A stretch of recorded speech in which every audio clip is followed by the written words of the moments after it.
OGaccountability.com. All right, man, we're back. We took a break there, sitting here with James Greene, works with the VEL Institute, and we were actually just talking about a question, and maybe I'll ask it, and maybe I'll go first, and we're talking about if right now we could hit a button, boom, every TV screen in America or even on the world is right here. What type of message can we get out to people to understand as much as they can?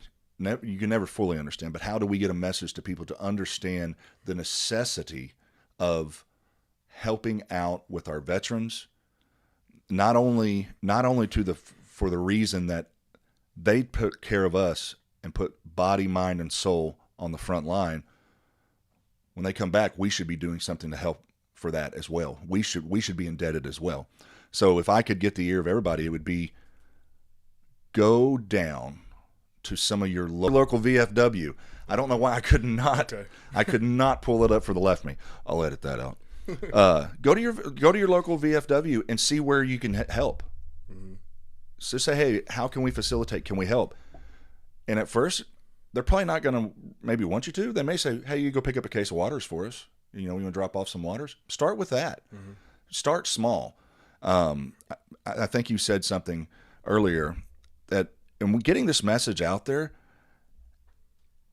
make the commitment to start small to where you'll actually do it. Instead of, well, I'm going to be there 5 hours a week. No, you're not. Right. You're not going to go from not doing it to 5 hours a week.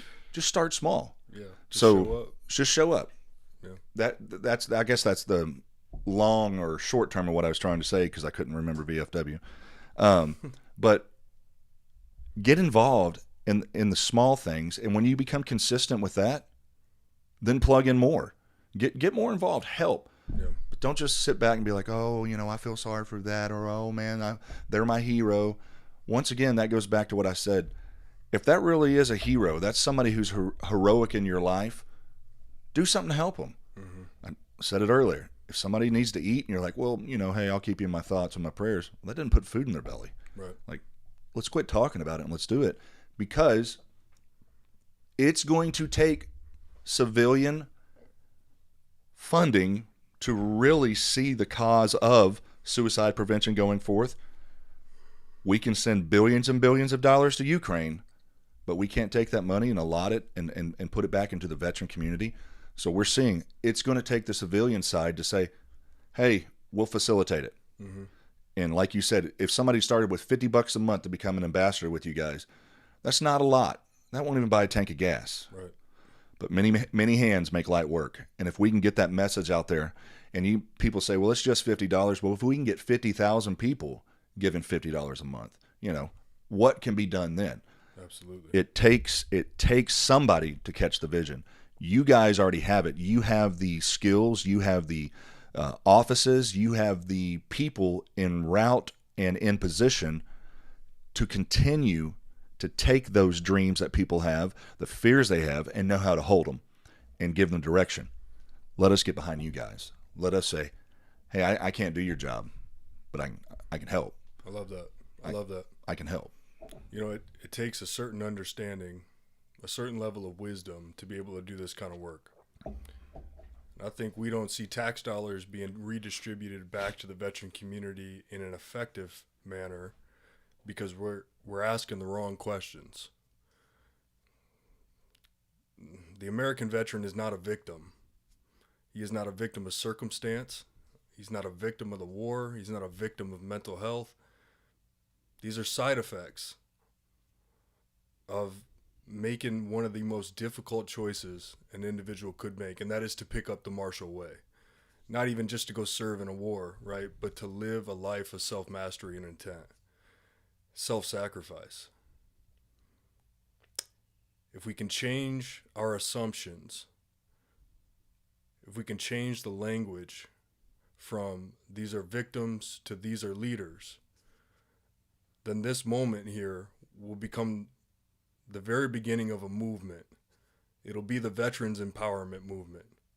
And we've seen it time and time again through other alienated aspects of the community where they go through an empowerment movement and then they are at the forefront. But watch how when you put the veteran at the forefront of the movement, the ego is removed. They want to serve the community. They want to feed their family. They want to have a sense of belonging. They don't care to be on the big picture. I mean, yeah, sometimes we get some SEALs that are, by my book. I'm always busted on Navy SEALs, by the way. They're pretty much. But back to it, man. That's it. I'd say, that question. If you could bend the ear of the entire world, what would you say? I'd say that's it.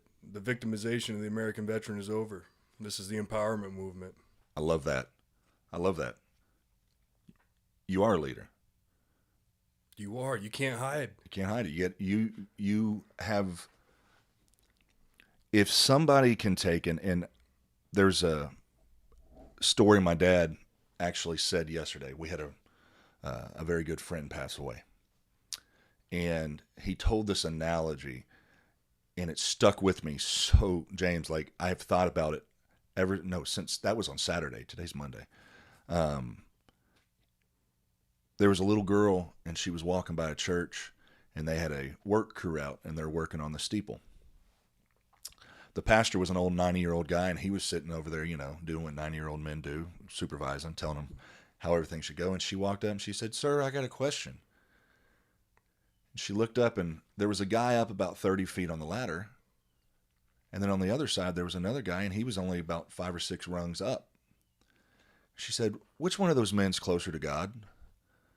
The pastor sat there for a second. He said, "Well, sweetheart, I really can't answer that question because I need to know which way they're both going." And we may look at the guy at the very top and think he's closer, but he's on his way down.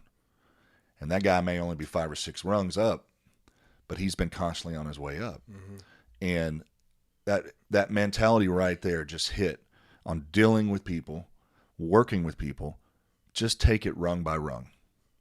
Rung by rung. And like you said, the verbiage has changed, the reality has changed, and you are leaders. But take it rung by rung. Just keep going up. Don't quit. Keep going. And that is where we have gotten to know the realm of true, I don't like the word mental illness. I don't like that word at all. That's just me. People say, well, my mental health, mental illness. No. You are in a circumstantial position right now. You're not broken. You're human. You have human emotions, human feelings, and the things that you go through and trauma you go through. How do you explain to people that have never had to deal with that? It's kind of like that old saying, well, yeah, look at Noah. Noah got off the ark and he became a drunk. I look at it as, hey, Noah got off the ark and he watched all of mankind die. I'd probably have a couple drinks too. Like what the heck? Stress does things to people. Mm-hmm. And when you can't get away from that stress and you can't relay that level of stress you're dealing with, I have some friends I will go out with places, and knowing them, I can identify the way their demeanor changes, but not broken. I like you said, not broken. What was the word you used? You said, I'm not a victim. I'm not a victim. And when people get out of that victim mentality and they change the way their brain thinks, you really can change your brain if you're cognizant and think about it. Those are what you're saying. You're like, watch out, world. Here they come. And they're going to do it. Well, we're doing it backwards with the veteran community. We teach them to be self-reliant, and then they get out and we tell them, oh, you're a victim. And that's why it doesn't feel right. It doesn't sit right with them. They're drinking themselves into a frenzy because, well, shit, I'm broken. I thought I could achieve anything I was supposed to achieve, adapt and overcome, but now the only way I'm going to get support in this community is if I admit that I'm a broken mess. We're doing it backwards. Change the language. Go back to your training. There is a level of self-efficacy inside of every veteran that a civilian only aspires to realize. And yes, it's because of boot camp, like it or not, right? You were rebuilt in boot camp to be an achieving machine. That's the way it was designed to be. If you fall back on your training in civility, you're going to find that civilians aspire to be more like you. What you PT every day, shit, I don't have the discipline to do that. Here's some respect. What, you care about your team more than you care about your own individual accolades? Wow, we can't find that in the civilian world. Thank you for that. What, you want to serve the community over lining your own pockets? That doesn't make sense. We want to follow leaders like that. The community's starving for what we have is just the warrior virtues, right? Truth, benevolence, justice, wisdom, discipline. These are virtues that we need to carry on into civility. They want to pick this up. They want to aspire to be like us. But you got to pull your head out of your ass. You got to stop saying I'm a broken mess. You got to stop turning to the bottle. Turn back to the Marshall way. And Joe preaches it all the time. I love Joe Morris at Condition 1 Combat for this reason. He's constantly preaching the Marshall way is the way. And it is. Self-mastery on a physical level, on an intellectual level, eventually on a spiritual level. You surround yourself with that type of community, you can't go wrong. Joe says something all the time, and I love the smiles on his face when he says it.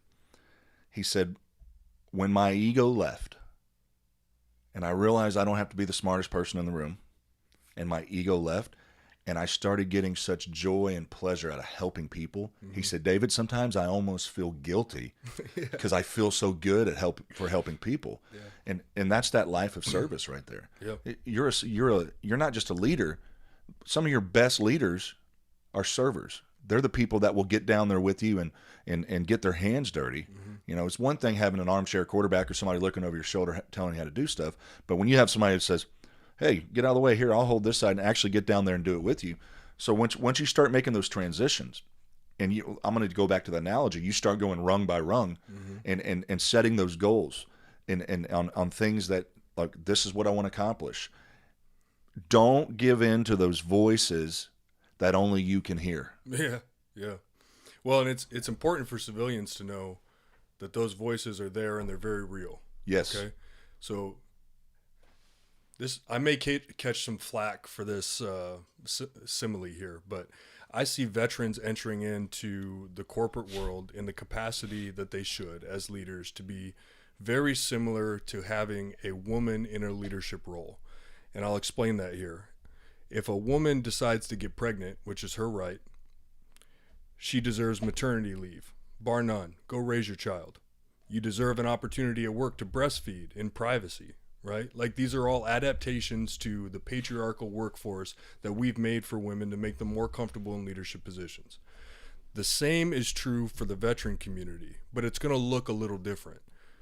Their central nervous system is hijacked sometimes. They may need to go sit in a quiet space. Instead, they may not be able to communicate effectively 100% of the time.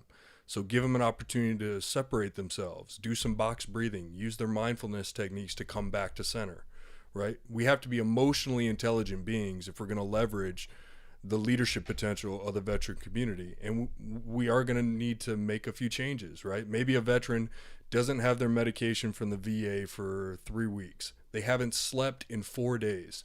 They can't show up to work today. It's just not safe for anybody involved. They need to be able to make that call to their superior or their team member and say, I'm off today, and not have to deal with negative consequences, right? We need to be able to afford them that type of freedom. And if we can't make that shift in corporate America, if we're not unwilling to, then I will continue to advocate for every veteran starting their own small business. Because then you get to design what the work culture looks like. You can hire veterans. You can set that aside. You can put money into emotional intelligence training. You can set a culture of understanding and authenticity instead of just profit-driven greed, right?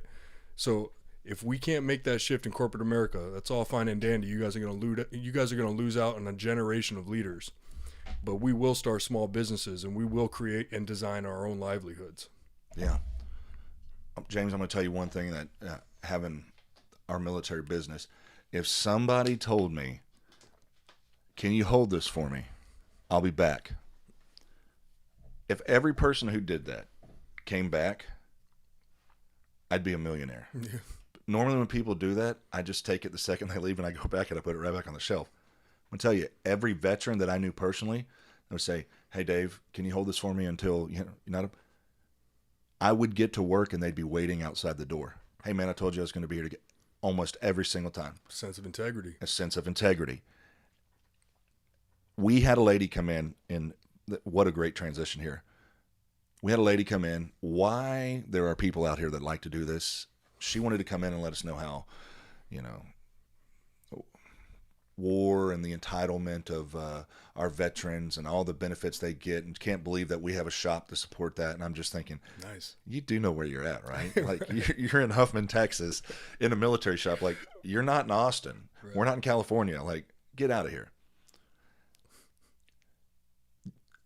I know you've probably heard that said. There is a group of people out there that think, well, I mean, what's the big deal? Y'all get, health care for life and all this stuff. I'm like, no, it doesn't work that way. Yeah. But when people don't know and don't understand, so not only you guys helping the veteran side to tap into the resources that they knew they have, or maybe they didn't realize they still have, there also needs to be a learning curve put out to the civilian side on what's going on. And like you just said, a gentleman, I've worked with several guys where, yes, they weren't able to get their medications. And here's the horrid thing. Some of the medications these guys are on that help keep their nerves, the second you don't have it, your body starts going into withdrawal. Mm-hmm. And see, people hear that and they're like, oh, druggies. No, we're not talking about some of these medications aren't opioids and different things like that. Right. Your body becomes physically dependent on them. Yeah. So absolutely, and there needs to be a learning curve. Dude, I want to be here, but I can't. Like you said, it's not healthy for that person to be there until they can get everything. If we can get the information that's out there and we can put it in the right channels for people to get it out there, I don't care what anybody says about this, but our congressman, I really thought he was going to make a push for the veteran community a lot stronger than he did. That once he got elected in, and he was a Navy SEAL, I can't remember his name, but maybe we won't mention his name. Yeah. But I really thought he was going to make a harder push yeah. than what he did. And maybe he's getting more established where he's at to do so. Get a hold of your congressman. The people need to understand you can go on the internet and you can contact them. They're not hard to get a hold of. No, they encourage it. Yeah. So reach out. The days of letter writing are over. Sure. But you can send an email. Yeah.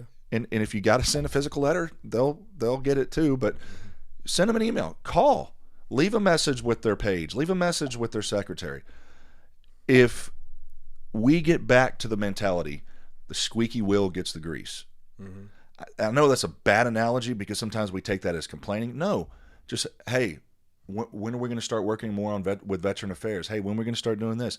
To where eventually one of them goes, okay, enough. Yeah. Absolutely, I'm going to look into this and get the right people in the right places. Well, we're definitely going to have to take on that challenge with the Veterans Affairs, but that's I can't even imagine what that's going to take as far as an overhaul. I mean, it is a broken system built on antiquated everything. And the veterans are suffering for it.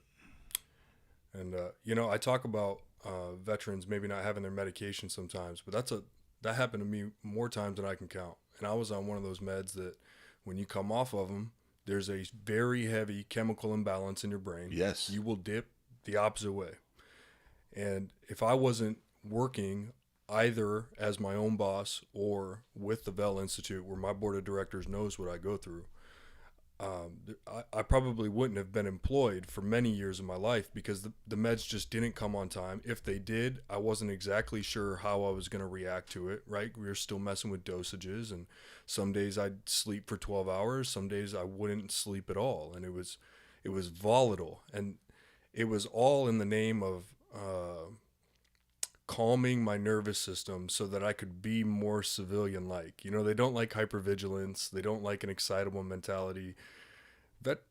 Veterans are passionate people, right? And they're 0 to 100 very, very quickly. And I think a lot of this psychiatric medicine that we're utilizing today, again, is antiquated and doing more damage than it does good. But that doesn't change the fact that that's the system. So we either adjust to what is reality, or we can sit around with our thumbs up our asses complaining. Yeah. But it's less like 22 veterans a day taking their life, and it's more like 44, right? So it's exponentially growing, And why? Why is this happening? That's the question we aspire to figure out what the answer is. Why is it happening, and how can we stop it? And it's more than just food insecurity. I'll say it to people like this that don't understand. Like I got a friend of mine. I talk to him and we talk all the time. He's like, dude, I've never had a headache in my life. I've never been sick. He just, he has no clue what it's like. He has no vices. Like he doesn't drink coffee, nothing. I'm like, you're an anomaly. Yes, he is. But I'm going to tell this to people. Have 3 cups of coffee every day for a month. And then go 4 days without coffee and see what you will feel like that 3rd day. Oh, you'll be sleeping. Just from coffee. Yeah. So when you're taking any medication that's going to help the nervous system, if you just quit taking those medications, it can shut your nervous system down. You quit breathing. And so it is very scary, the amount of medications that are handed out. I know guys personally that are on 16, 17 different medications. And they are so scared to do anything that will jeopardize the effect of that medication. Sure. And for some of them, they have found alternate means that really have helped them out. And I've seen huge changes in guys. Well, let's call it to the table. What alternate means are you talking? Because I could talk about this all day. The medical marijuana. Absolutely. Medical marijuana is a lifesaver. So we have a guy that would come in all the time. I knew him back in 2006, 2005, 2006, when he was deployed. When he got out, about 6 years after, he put on 90 pounds, all the medications he was on. Yeah. I didn't see him for like 90 days. He came walking in. He'd lost 45 pounds in 90 days because he was motivated. And I'm like, I almost said his name. I'm like, bro, you look great. I'm like, what's going on? He said, Dave, I don't take any of those medications anymore. He said, he doesn't call it anxiety.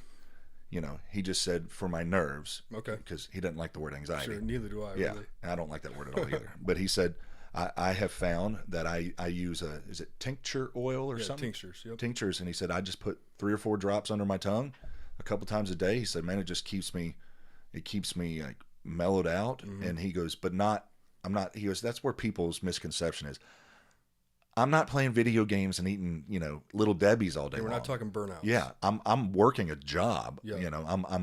And his issue was where he works. They drug test. Oh, one of these modifications we got to see in corporate America.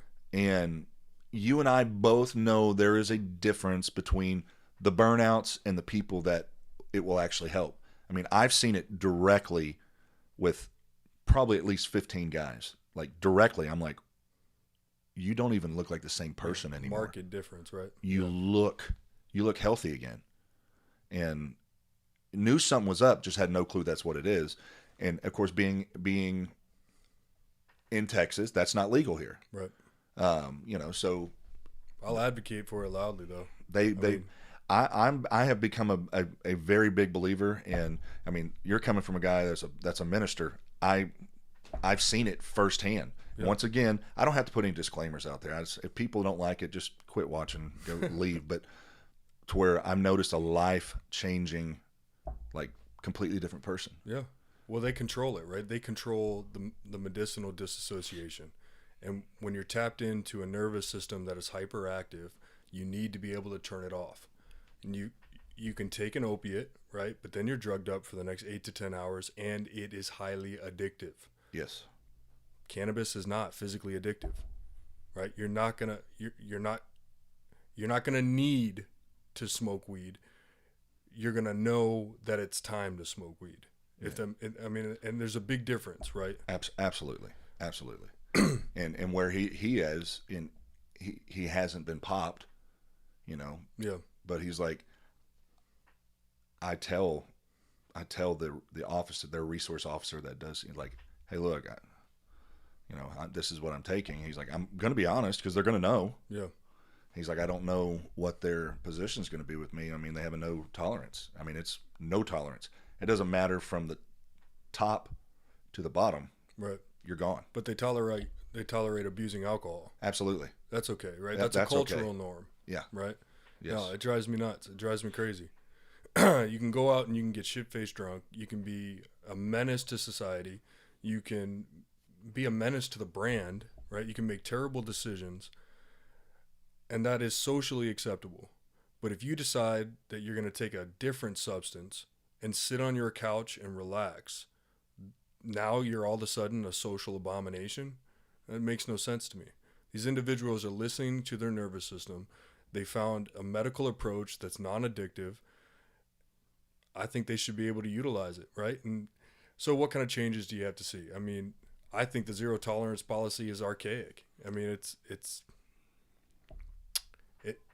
it needs to just be gotten rid of, right? The problem you'll run into, and this is why I think cannabis hasn't become federally legal, very much like operating while intoxicated. How can you tell when the consumer last consumed?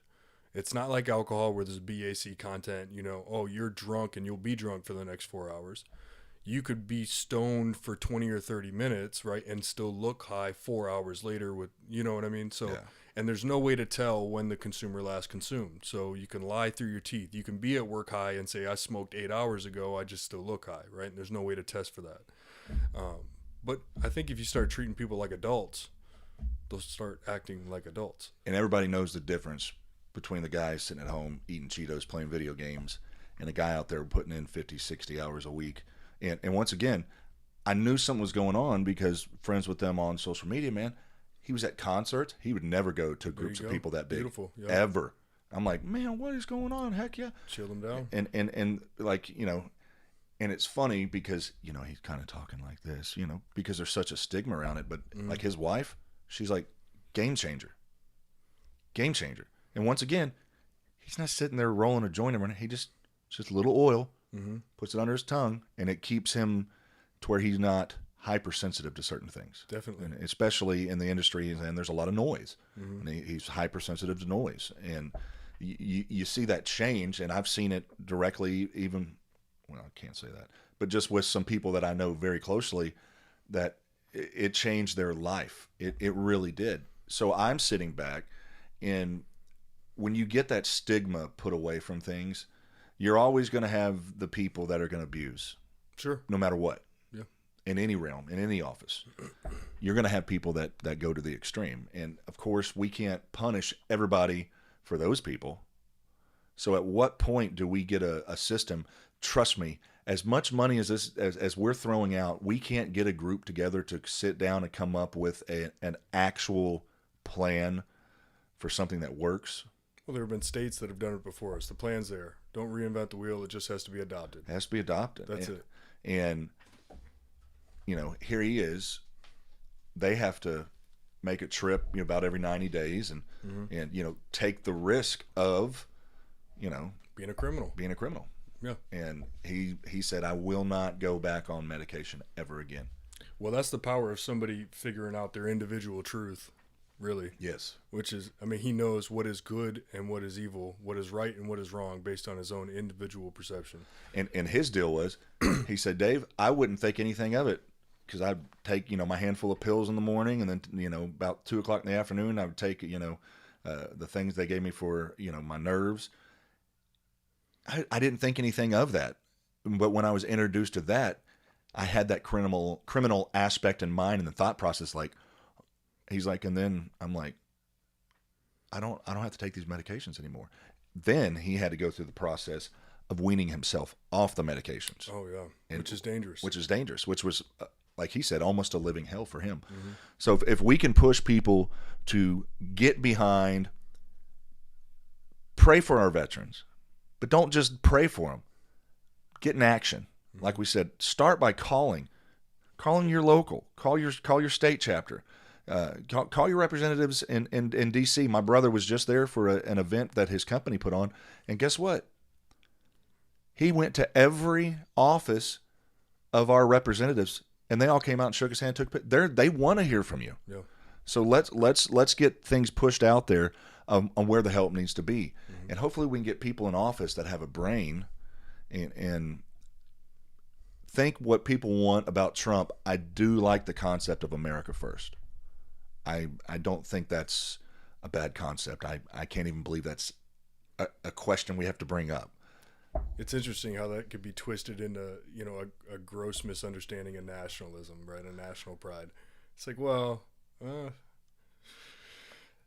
that's the power of the higher education system, I suppose, right? I mean, institutionalizing people on that level, vilifying anything that isn't socialism, isn't communism. I mean, we see it. It's trickling down. Absolutely.